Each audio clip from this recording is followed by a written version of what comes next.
The Invasion of the Putties, Part 1. The Day It Rained Putties.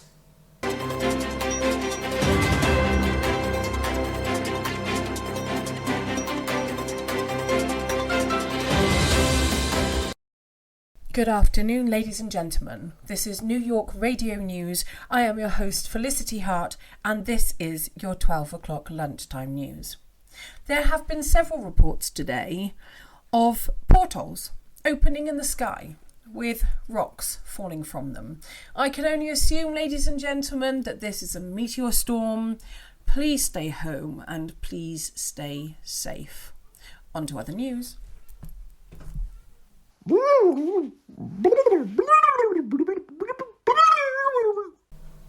The mutants for hire were all hanging out in the lounge area, waiting for the FBI to contact them about their second kryptonite-made metahuman's location so they could go and bring her in.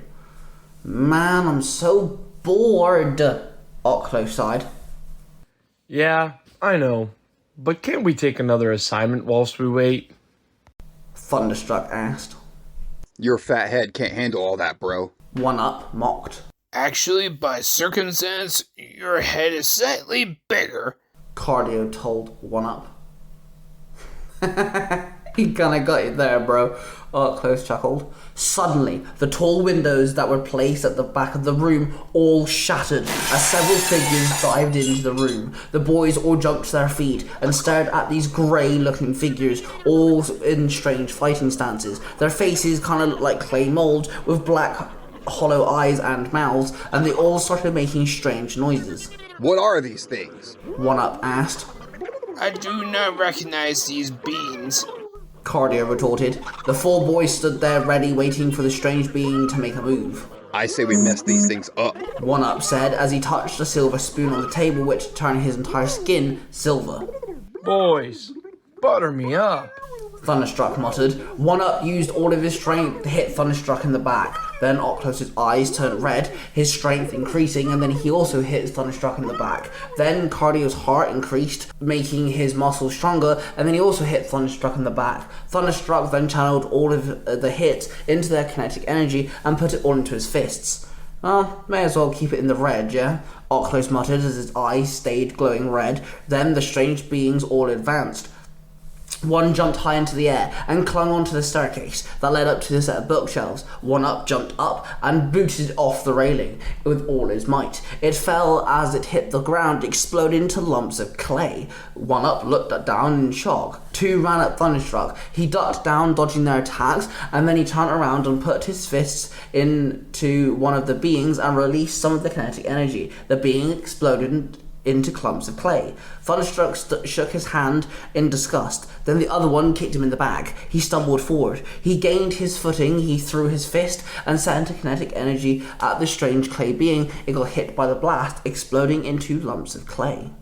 Cardio grabbed one of the beings and lifted it into the air, and with his enhanced strength, he pulled the being apart. It then shattered into clumps of clay. Then he turned his attention to another. He caught its fist and it swung an attack at him. He then swiftly pulled the arm off the creature and used its arm to batter the being's head in. Then the same thing happened and it turned into clumps of clay. One jumped up and dived at Oclos. He jumped up and kneed the being in the head. He grabbed the being and with one fell pull he tore the head off. The being turned into clumps of clay. One Up jumped off the library floor, landing on one of the beings, stamping on its head, and then he grabbed it, pulled it up and headbutted it in the face. Oclos then jumped up, kicked it in the back. Thunderstruck ran up and punched it in the chest. Cardio then slid past, grabbing it by the ankles, tripping it over. It fell forward and crashed into the glass table, shattering it. The being shattered in clumps of clay. The door swung open and Mr. Pocket walked in. "Boys, whatever are you doing? You're making a lot of ruckus," Mr. Pocket said. He then looked up and saw the mess of the place. "What the fuck is going on?" he barked. Boss, it's a tricky thing. Not gonna lie. Thunderstruck stated. "Dad, these clay things are like everywhere. They just burst through the window," Oclo said. We took care of them though, boss. One-Up grinned awkwardly. Suddenly, the strange noises that the beings made could be heard again. Mr. Pocket and all the boys ran to the broken window and peered out of it. The view of New York City became apparent. Then they saw hundreds, possibly thousands, of these clay beings attacking everywhere in the city. The street was filled with them. The buildings being attacked, people started screaming out in fear. It's some form of invasion. Cardio muttered. Boys, look up! Thunderstruck sighed. They all looked up into the sky and saw huge green portals dotted all over the place. The sky was now nothing but black, and on the inside, just as dark. The clay creatures falling out of the portals and landing on the floor like it was nothing. Dad, what are these things? Ocklos asked. Son, I do not know. Mr. Pocket sighed. Thunderstruck looked down to the street and saw two children being attacked. He then stormed away from the window and headed for the elevator. Thunderstruck, stop! Mr. Pocket barked at him. Boss, I ain't arguing. I'm going down there. Thunderstruck barked back at Mr. Pocket. My boy, don't be foolish. I would never stop you. I was going to say don't leave like your brothers. And besides, take these, Mr. Pocket replied. He tossed a small black box to Thunderstruck. He passed one to each one of the three other boys as well. Then each one opened the box and inside was a pair of communication links. Yo, upgrade, man! Close cheered. These are pretty high-tech, boss. Cardio said, wear them at all times. These are your communicators. You won't even know they are there, don't worry, they're all connected to each other and to mine. We are family, boys, we have each other's backs, and now you have to go save the city, and I want to keep an eye on you, Mr. Pocket told them. Thanks, boss. One-Up said. They all placed their communication links into their ears and all headed for the elevator. They all ran out of the building, entered the street, filled with madness. These clay creatures had started tearing up the place. Buildings were now on fire. Cars were now on fire. People running in fear or being attacked. The streets now filled with screaming and terror. I say we stay close. Thunderstruck said. You heard the boss. We're family. One-Up replied. We must stay alert. Cardio chimed in. Yo, let's kick some ass, boys. Oculus grinned. Then the four boys got to work and started fighting the strange clay creatures. Back up to the mutants for hire's lair, Mr. Pocket walked into his office and pressed the screen on his computer. It revealed all the green portals all over the planet. The clay creatures were spilling into the world all over the place. New York, Los Angeles, Gotham, Metropolis, and more were under attack. Perfect. Now we must wait for everyone to assemble. Mr. Pocket grinned. In Gotham City, in the Wayne Manor, Elias Smith, also known as Arkham, the old gentle spy, stood before Alfred Pennyworth, Dick Grayson, Dinah Lance, Roy Harper, Alex Andrews Jr., and Lance Bishop. He stood there and presented all the information he had on Dr. Dead. This is so messed up, Dick said harshly. This man killed his parents. Roy snapped. And his doctors. 3 of them. Dinah sighed. Wait, they said he had a daughter, Lance questioned. She was adopted, though, Dick stated. Thank Smith's old friend for the information. We shall go over this and compare it to our notes. Alfred said. Anyways, I can help the defenders of Gotham, Elias said with a nod. Then suddenly the sound of window smashing came from one of the hallways upstairs. No one moves unless I tell you to, Dick commanded. He then shifted from his chair and left the room. He started creeping up the staircase as slowly and quietly as possible. He entered the hallway to see several strange grey creatures causing mayhem. What the hell? Dick asked. Then the creatures all turned their attention to Dick, and one of them attacked. It threw its fist, and Dick swatted it away. He then caught another's kick, then flung the foot up, making the thing flip over and landed on its stomach. Then he jabbed one and kicked another one. He swung for 2, but one of them hit him, knocking him back. Then another one kicked him in the chest, pushing him through the ledge, making him fall down back to the ground floor. He landed with a hard thud. As he got up, the creatures jumped down, landing next to him, whilst others ran down the corridor. Dick stood and kept blocking the the incoming attacks, trying to find an opening, when suddenly 2 arrows struck the intruders. Both of them fell and exploded into piles of clay. The clay deteriorated slowly. Dick looked up to see Roy and Lance, both with their quivers equipped and bows in hand. Thanks for the save. Dick sighed as he caught his breath. No problem, man. Roy replied. Yeah, dude, don't even mention it. Lance grinned. There are others, though. Dick grunted. Alex and Dinah ran off to go get them. Roy explained. And Alfred headed to the back cave of Elias to make sure it stays secure, Lance told him. Okay, good. Let's split up and get rid of those weird things. Dick told the archery duo.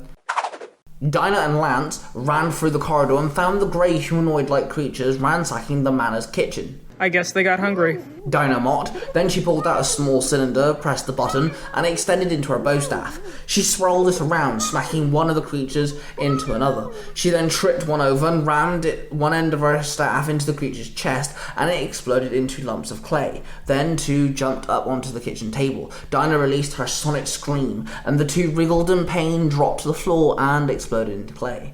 Alex pulled out his grapple gauntlet, slipped it on, and he aimed it and shot it at... and the grapple hit a creature and pulled it closer. He then spun his foot around and kicked the creature in the head, knocking it to one side. He shot his grapple hook at the ceiling, swung across the room using his momentum to kick one of the creatures into another. He then swung back and threw several birdarangs, each one hitting one of the creatures. It exploded into piles of clay. Dinah and Alex high-fived each other. Nicely done, Canary, Alex cheered. Not bad yourself, kid. Dinah said, rather impressed. Then they headed for the back cave and met up with Dick and the others. Guys, this is bad. Dick said, sounding defeated. What's going on? Alex asked. We have done a scan of these clay creatures, and they are everywhere. Arkham explained. I have scanned the whole of Gotham. They are everywhere, and their numbers are growing. Alfred sighed. And we're still sat here because... Roy asked, confused. We aren't going to, but we have to suit up and stick together. They are easily defeated, but the numbers of them make them a formidable foe. Dick explained. Everyone went into separate directions and suited up. Deep in the heart of Gotham, Dr. Dead ran through an alleyway. Several of these great creatures ran after him. I'm not used to being the gingerbread man. Dr. Dead sighed. He was tempted to use the time stone, but it wore him out physically whenever he tried to use it more than a couple times a day. He pulled out his revolver and aimed it. He pulled the trigger several times, killing several of the things that flooded the alleyway.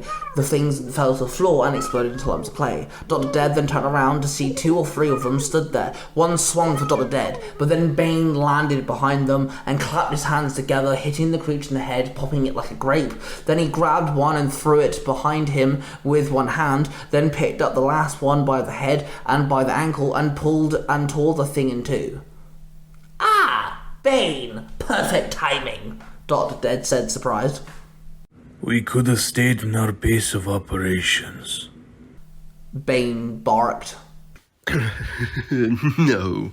Whatever these things are, they can stay away from my project. Dr. Dead replied harshly. You are the boss. Bane snapped. Then the Scarecrow came running from the same alleyway. He stopped and bent over in the lack of breath. These things are nightmares, and not in a good way. Scarecrow huffed. Sadly, our goons were useless. Bane muttered, throwing Dr. Dead an evil glare. Don't blame me, not my fault, Dr. Dead replied. The villainous trio turned around and saw the mayhem of Gotham behind them, the clay-like creatures filling every building, destroying every car, filling the streets of Gotham. There. I am up and running. Scarecrow hissed as his needle gauntlet extended, his needles pointed over his knuckles. Now what? Bane asked. No one gets to destroy Gotham other than me! Dr. Dead growled. The trio started fighting the strange creatures. Dr. Dead stabbed one in the neck with his knife and then aimed his revolver and pulled the trigger, killing another one. Bane picked up one and swung it around like some form of weapon, using it to smack the others away. Scarecrow blocked an attack, then punched it in the face before stabbing it with his needles. The grey goon-like being started tumbling backwards, tripping over itself. It wriggled there for a couple moments like it was having an epileptic fit. Then it stopped and exploded into clay. Good to know.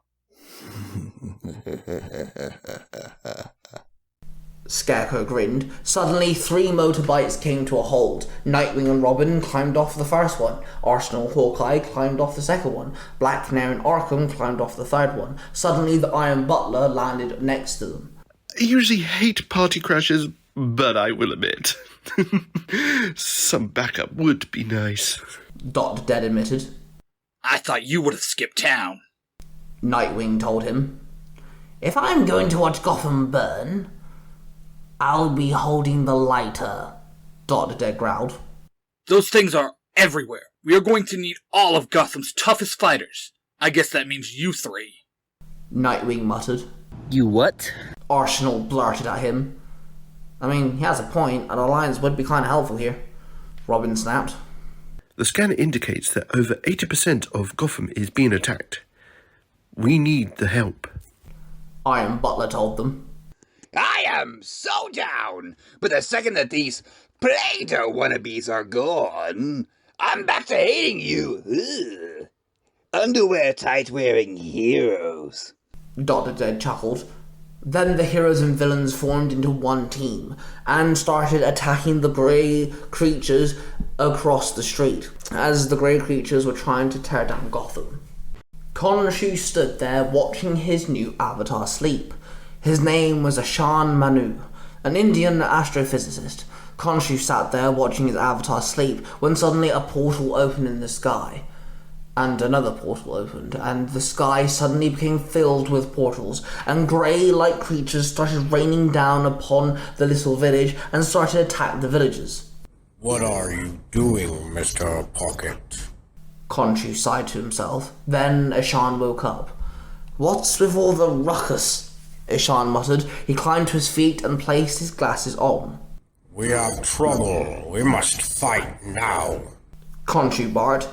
Yes. Okay, Ashan muttered sheepishly. Suddenly, Ashan stood tall and his suit appeared and wrapped over him. Moon Knight stood there tall and then dived off the roof that Ashan had been sleeping on. Moon Knight landed and ran up to one of the grey things and started fighting it. Punched it several times in the face, then backflipped, kicking it as he flipped round. He landed and the grey creature fell to the floor, exploding into a pile of clay.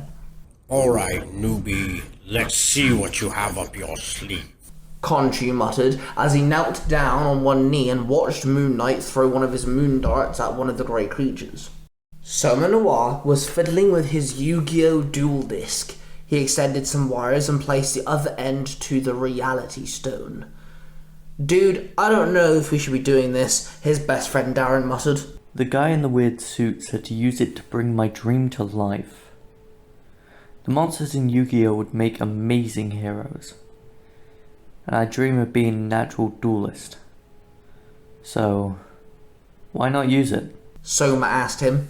Fine, let's mess with an Infinity Stone. You only live once, I suppose, Darren muttered, and helped Soma link the dual disc to the Infinity Stone. It was placed on top of the dual disc, and then suddenly the dual disc became active. Holy raw! I think we did it. Soma cheered. Suddenly a big explosion came from the building across the street. Soma and Darren ran to the window and saw the city being attacked by these grey creatures. They were swarmed everywhere, destroying everything, attacking the buildings, the people, the vehicles. Good. Time to test it out. Soma grinned, and he grabbed his new modified dual disc strapped onto his wrist, when suddenly his big red veins ran up his arm, the Infinity Stone started to glow, and Soma screamed out in pain, as red burning energy surged through him, and then he dropped to one knee. Dude, now is not the time to play hero. You don't know how to work that thing, Darren barked at him as he dropped to one knee, assisting Soma to his feet. I'm okay. Stings like a bitch, but it feels good. Get me the hero deck. Soma ordered. Darren rolled his eyes, ran across the room, picked up a deck of Yu-Gi-Oh cards and handed it to Soma. He took the deck and slotted it into the duel disc, and suddenly the deck of cards started having a nice sheen to them. Soma took a deep breath in, then he placed his hand on his best friend. Bro, if I don't come back, I just want to say thanks for dueling me all these years, and for being a badass roommate. Soma said with a slight grin. He bolted off, leaving their apartment. Dude! Darren called after him. Soma ran out of the building and onto the street and found a couple of the grey creatures destroying a corner store. Hey! Soma barked. The creatures turned to Soma. He gulped hard, he clenched his shaking hand. His nerves were getting 100 miles an hour faster than him. He then drew 5 cards. His arm started to burn again. I have a time limit here. Gotta be careful. Soma muttered to himself. He looked at his hands of 5 cards. He picked one and placed it on the duel disc. The reality stone started to glow. Here's everyone's favourite golden boy, elemental hero Sparkman, in attack mode. Soma called out. Then in a flash of white light, Sparkman appeared in blue and gold. The electric hero stood tall. Soma looked down at his duel disc and the number 8,000 appeared. If a duelist's life points hit 0, the duel ends. And if that happens here, I'm rendered powerless? Seriously? Soma confirmed to himself. Sparkman, attack! Static shockwave! Soma demanded. Then the monster held out his hand and a ball of bright blue electricity flew from his palm and hit the grey creatures and hit them dead on, exploding, and the creatures burst into lumps of clay. Soma jumped for joy, then removed the card and Sparkman disappeared. He then took off the duel disc for a second. The stone stopped glowing. The red veins on his arm slowly decreased. He fell down onto a bench. Whoa, gotta be careful. Soma sighed. He sat on the bench for a while. He took a deep breath and waited for his arm to stop being numb. When he got feeling back in his arm, he strapped the duel disc back on and started pulling out another 5 cards. In New York University, Logan, Amelia, Hunter were all chilling in the library, catching up on coursework. Man, I am so bored, Hunter whined. Well, I would say let's go get a smoothie or something, but all depends on Miss Workaholic over here wants to join us, Logan said, tilting his head at Amelia. Excuse me, I'm just trying to get this work done. Sorry, but I want to pass this course. Amelia snapped. Suddenly there was a scream from outside. Logan, Amelia and Hunter all ran to the window to see these strange grey-like creatures running around, causing havoc amongst the university grounds, attacking the students, attacking the building. Hunter bolted off in one direction. Logan watched Hunter join in with the rest of the students running out the library in fear. Logan looked at Amelia. She nodded at him. They headed into the back rooms and changed. Suddenly, Spider-Man and Vixen landed onto the university grounds. Spider-Man jumped up and shot his webs at some of the creatures and pulled one up in the air. He punched it a couple times, then smacked one to the ground. It exploded into lumps of clay. Vixen touched her amulet, and the spirit of the gorilla formed around her, and then she started swinging her fist, smacking these grey creatures around like they were nothing. She then jumped up and flipped over and smashed her heel into one of the creature's head, and it exploded into lumps of clay. Man, these things are weird, Spider-Man sighed as he shot another web. I can't figure out whether they're demonic or alien. Vixen snapped as she smacked one and it flew into a tree. Hunter ran with the other students, but eventually turned to the mechanic's workshop. He ran into the empty room, stumbled into his locker. He opened the locker with its combination and suited up. Captain Cold crept out of the mechanic's workshop, found some of the grey creatures trying to break into one of the corridors via a window. He aimed his cold gun and blasted ice beams at the creatures, freezing them solid halfway into the window. Their frozen bodies now hanging halfway into the building. Captain Cold then walked up and kicked one of them in the head and broke into massive shards of ice. He then made his way outside. JJ was in the gym, doing some boxing training. He was punching his punching bag as hard as he could. The sound of the boxing glove hitting the bag echoed throughout the gym. We should be trying to kill Spider-Man. Venom's voice echoed his mind. Can you shut up? I'm trying to train here, JJ snapped. You promised. Venom growled. Actually, we made a deal. You lend me your strength and combat senses, and I'll be your host, JJ snapped back. Fine, but eventually I will grow tiresome. Venom snarled. Yeah, got it, JJ sighed. Then he carried on punching his punching bag. Suddenly, the sound of glass shattering echoed from behind him. He turned around and found a grey humanoid-like being falling into the room via now a broken window. JJ took off his boxing gloves, walked up to the figure who was climbing to its feet. Yo, man, what the fuck you doing? JJ barked. The figure stood and revealed its ghoulish features. JJ took a step back in horror. The creature jumped at JJ and swung for him. JJ blocked the attack and jabbed the being in the face, making it stumble back. Then the creature smacked JJ in the face and he was thrown off his feet and slid across the floor.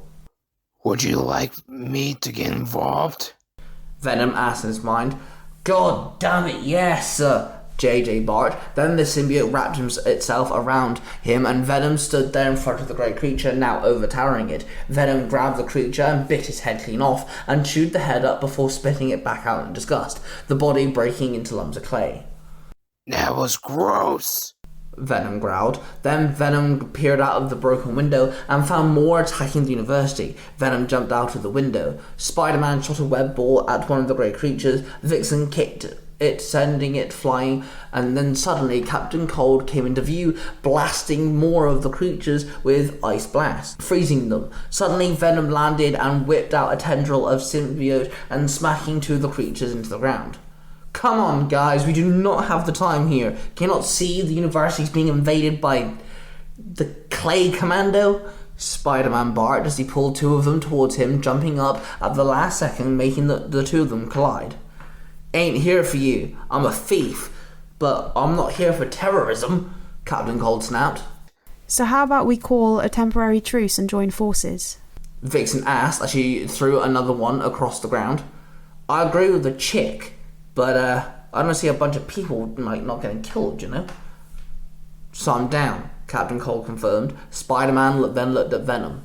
You used to work with Peter Parker when you were bonded with Eddie and Flash Thompson. Maybe we can work together too, Spider-Man suggested. I agree for now, Venom said. Spider-Man nodded. Then the four of them started fighting the grey creatures as a team. Jack walked out of the bank and looked up and saw the portals in the sky. He slipped his ring back on and became the Orange Lantern once more. He saw several grey creatures running towards him, so he aimed his ring and the two police officer constructs were made. They started shooting at the grey creatures. Then he made a sword construct and started slashing down the creatures himself. Jordan placed her ring on the lantern and she could feel the energy surge through her. Then she walked up to Atrocitus. You must go back. Something's happening. I can smell it. Atrocitus growled. Yeah, I'm going. Jordan moaned. Jordan opened a portal and walked through it, and when she appeared by her apartment, she walked up to the building and noticed some of these grey creatures attacking a group of people. I'm not in the mood for this crap. Jordan whined. She then walked up to them. Yo, jackasses! Leave them alone! She barked. The grey things turned around and swung for her. She jumped back and dodged the attack. With blood and rage of crimson red, we fill men's souls with darkest dread, and twist your minds to pain and hate. We'll burn you all, that is your fate! She looked at the Red Lantern ring when suddenly red light wrapped around her and formed into a long sleeve top, connected to a knee-length skirt. The Red Lantern logo appeared on her chest, and the small red mask formed around her eyes, and her hair was put up into a ponytail. You're fucking with the wrong girl. The Red Lantern snapped. She made a buzzsaw construct and sliced through the couple of grey things like they were nothing. They exploded into lumps of clay. The group of people ran off in fear. The Red Lantern shook her head at them. Then she looked up and saw the portals in the sky and the creatures raining from them, landing everywhere for as far as she could see. She opened the blood portal, ran through it, landing next to Jack, who was suited up already fighting the grey creatures. Oh, Jordan, miss me so soon? The Orange Lantern chuckled as he sliced one of them in half. Don't flatter yourself. We will survive this better if we work together. Whatever this is. The Red Lantern growled. She made several big blasters which floated over her in an arch formation and then started blasting the creatures into pieces.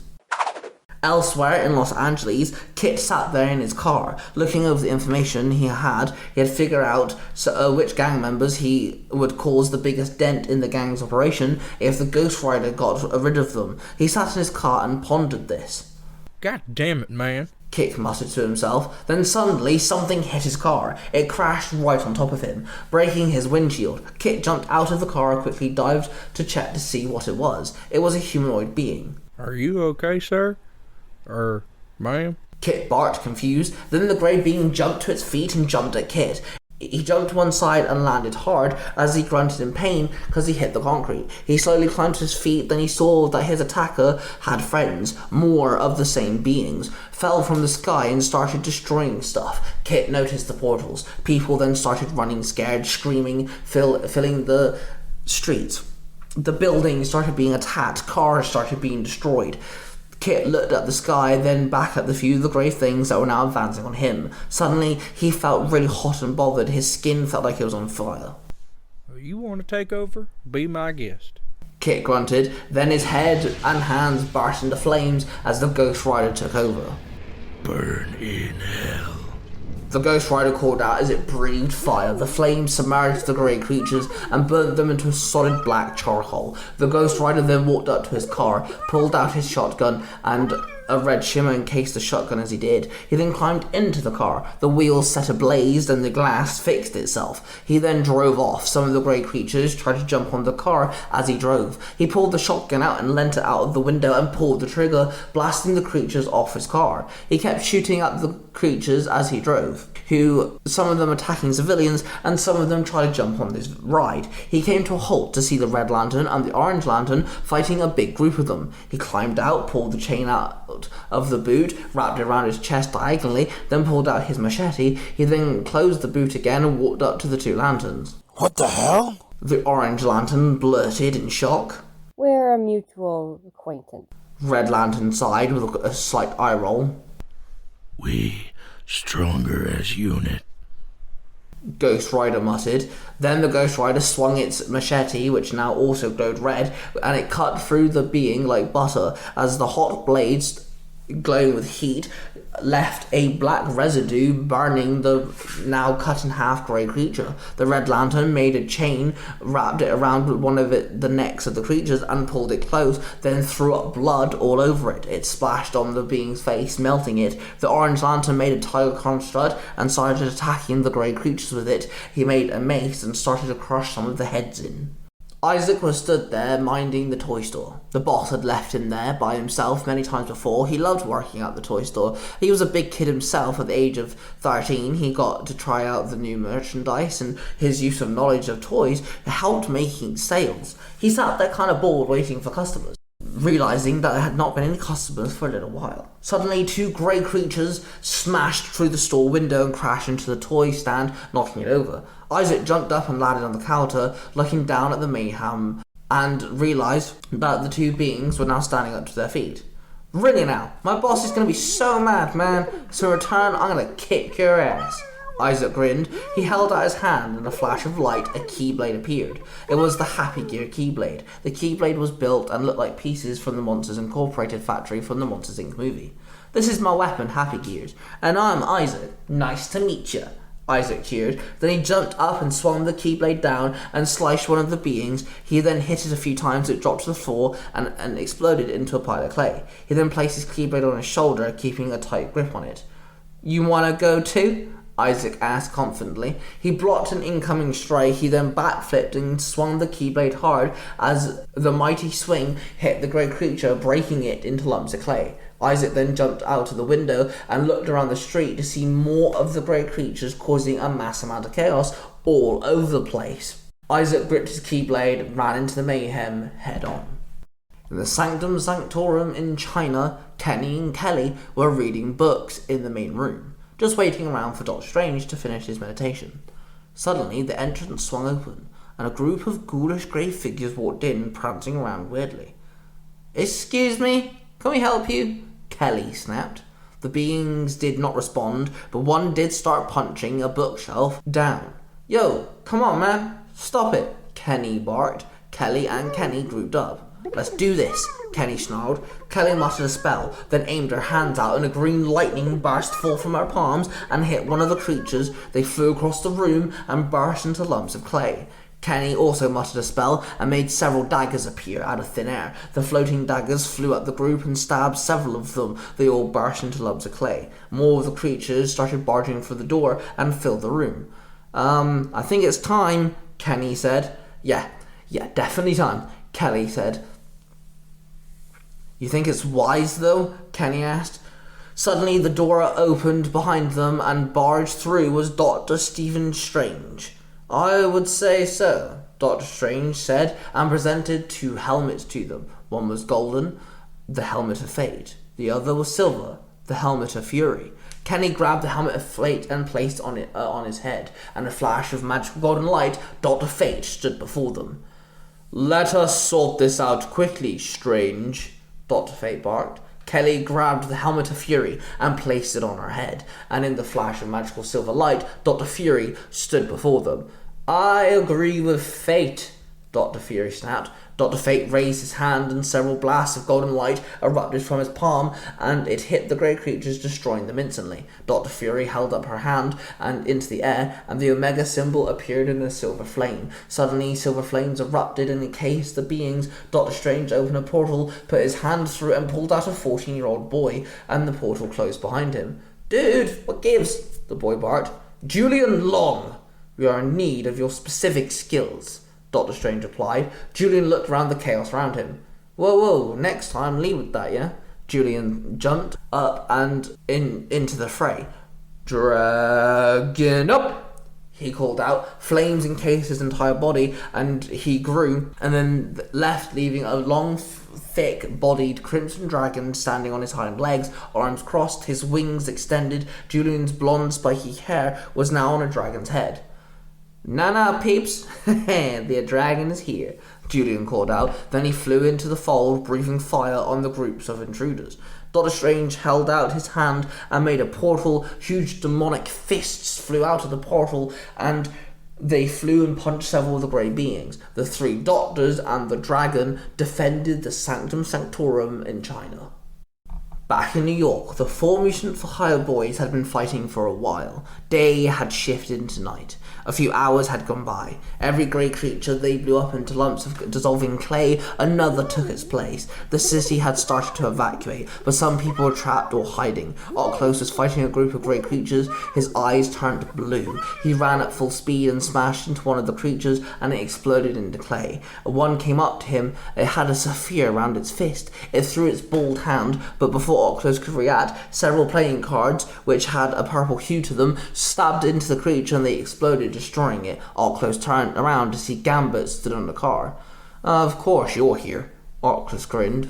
My love is at the mansion. They are safe. I thought this would be a good chance to stretch my legs, you know.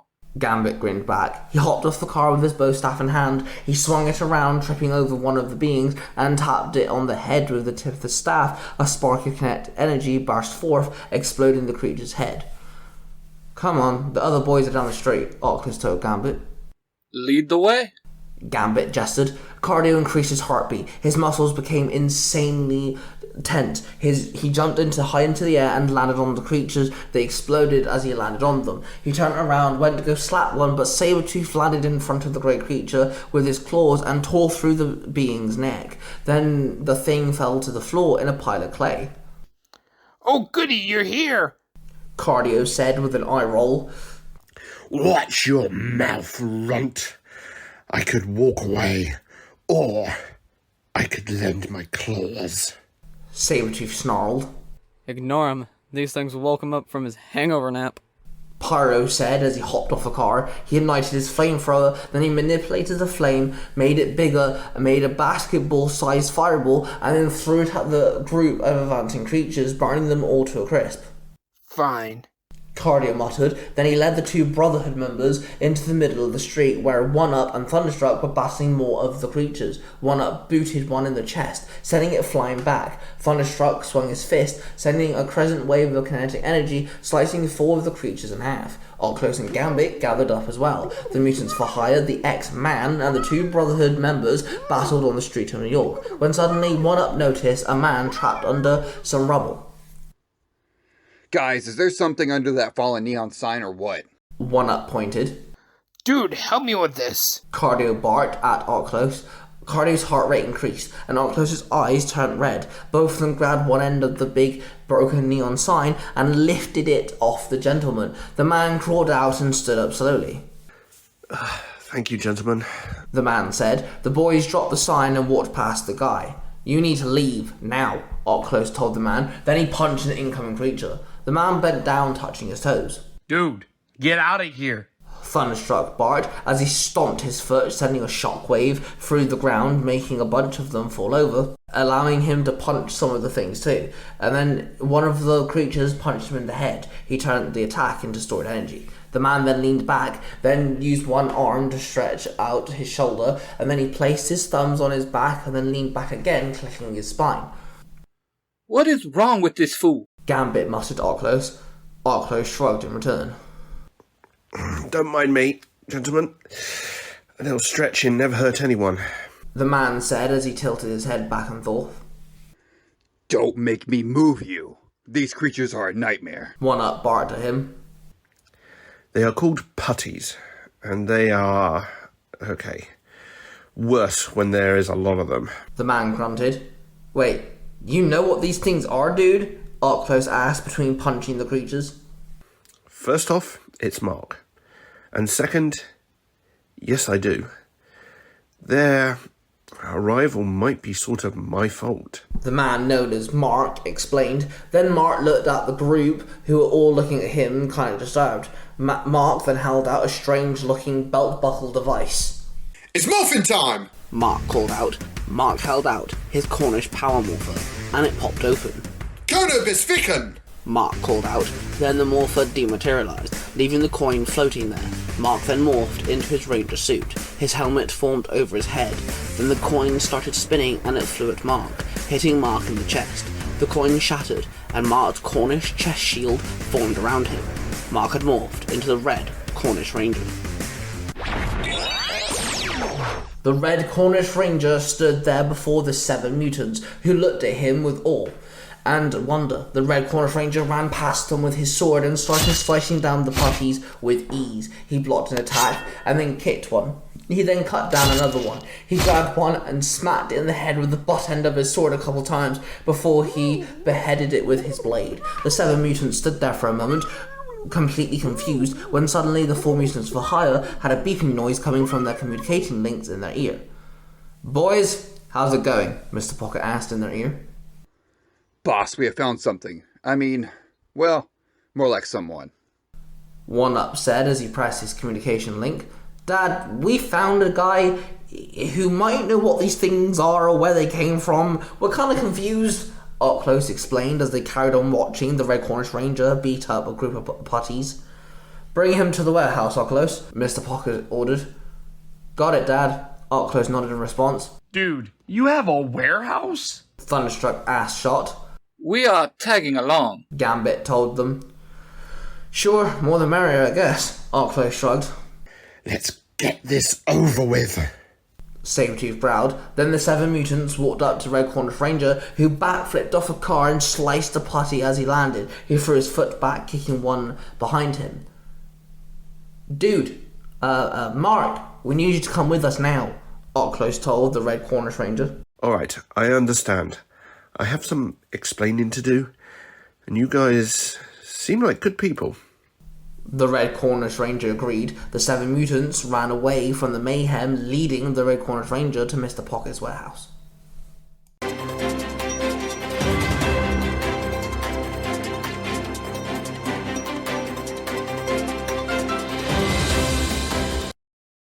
Good afternoon, ladies and gentlemen. This is Felicity Hart. This is breaking news.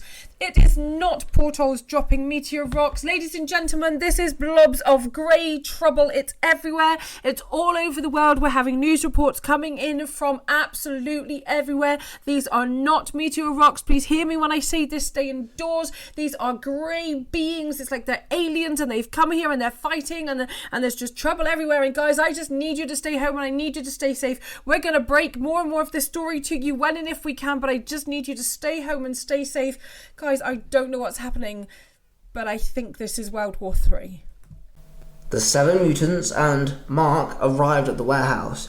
It was an all-white building with boxes and technology all over the place. Mr. Pocket was stood there by a big metal technological circle. Dad, that's a boom tube, Arklow said in shock as they approached Mr. Pocket. Mr. Pocket walked up to his son and hugged him. He then hugged the other 3 boys as well. I'm glad my boys are safe, Mr. Pocket told them. It wasn't easy. One up sighed.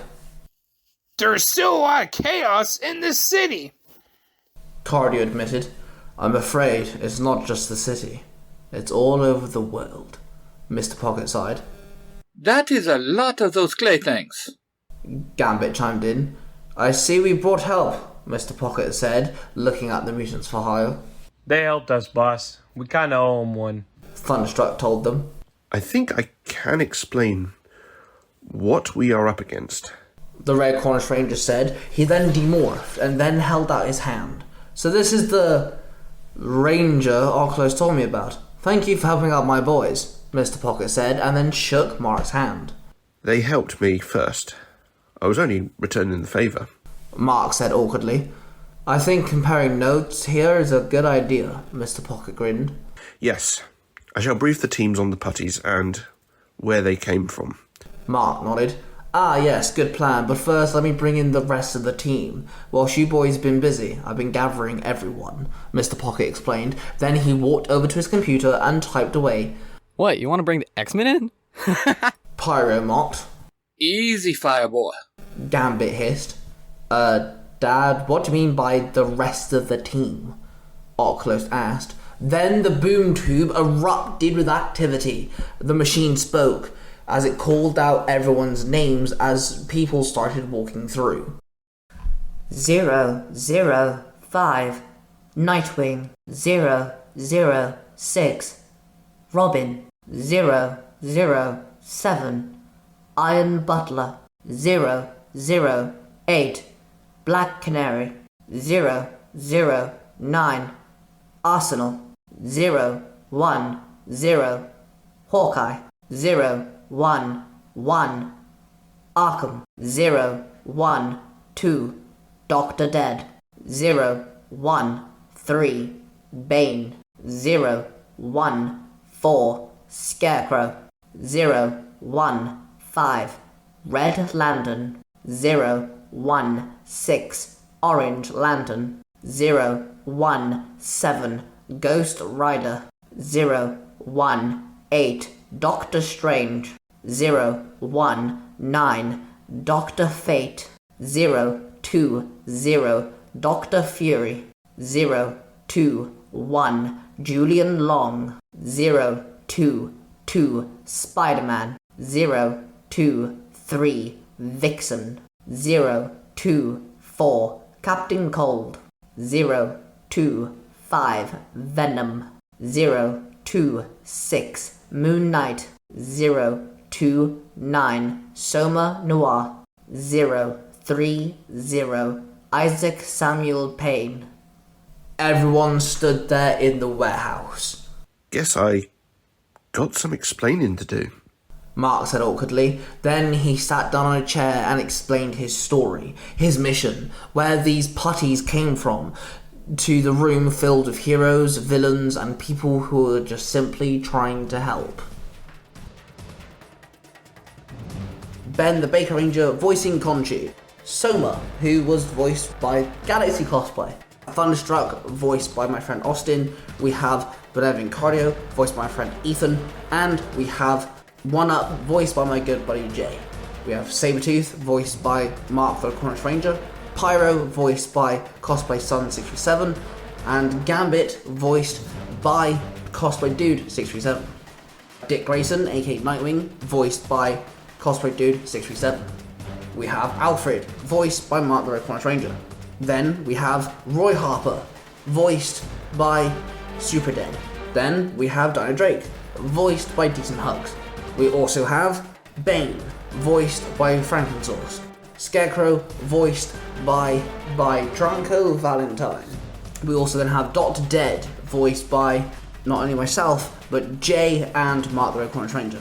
Venom was voiced by my friend Ethan. And Vixen was voiced by my stepmother, Nye. The Red Lantern herself, Jordan. We have Ghost Rider and Kit, the host, voiced by The Woods. Felicity Hart, who's voiced by my mother.